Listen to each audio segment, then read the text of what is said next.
જય હિન્દ, જય ભારત। હું રેશમા પટેલ, ગુજરાત પ્રદેશ મહિલા પ્રમુખ, આમ આદમી પાર્ટી। ખૂબ જ ગંભીરતાથી જણાવવા માંગુ છું કે આપણા દેશમાં અને આપણા રાજ્યમાં ભ્રષ્ટાચારના વિરુદ્ધમાં કોઈ પણ અવાજ ઉઠાવે એને દબાવવા માટે કાયદાનો દુરુપયોગ કરીને એના ઉપર ખોટી કલમો લગાડવાના અસંખ્ય દાખલાઓ જોયા છે। એવો જ એક દાખલો અમારા જૂનાગઢના માળિયાહાટીના આમ આદમી પાર્ટીના ભૂતપૂર્વ ઉમેદવાર અને તાલુકા પંચાયતના સભ્ય પિયુષભાઈ પરમાર સાથે થયું છે। એણે પોતાના ફેસબુક ઉપર લાઈવ કરીને ભ્રષ્ટાચારનો ચિઠ્ઠો ખોલી નાખ્યો। ત્યારે જે કહેવાય છે કે ભ્રષ્ટાચારના આંકાઓથી જોઈ નહીં શકાણું, એ લોકોએ એના ઉપર ખોટી કલમો લગાડી અને આજે એના ઉપર કાયદાનો ખોટો સકંજો કસવામાં આવ્યો છે।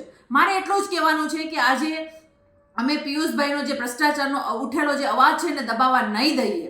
અમે આજે આવેદનપત્ર આપીશું અને સાથે સાથે તંત્રને પણ જાગૃત કરીશું। ને વિશેષ વાત મારે એ કરવી છે કે અમે પણ તમને 3 દિવસનો સમય આપીએ છીએ।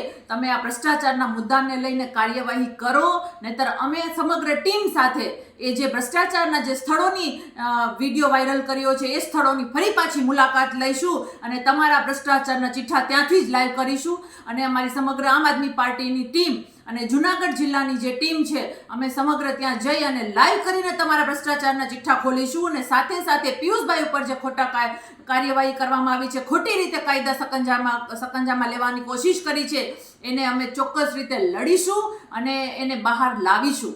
પણ મારે એટલું જ કહેવાનું છે કે ભ્રષ્ટાચારની સામે અમે ક્યારેય નહીં ઝૂકીશું। અને દરેક જૂનાગઢ જિલ્લાના અને ગુજરાતની જનતાને મારે એટલું જ કહેવાનું છે કે આજે આમ આદમી જૂનાગઢ વતી આવેદનપત્ર 10:30 વાગે આપવાનું છે, ત્યારે આપ સૌ પધારો અને આ ભ્રષ્ટાચારીઓની ખિલાફમાં અવાજ બુલંદ બનાવો, એટલે આપ સૌને અપીલ કરું છું। ધન્યવાદ।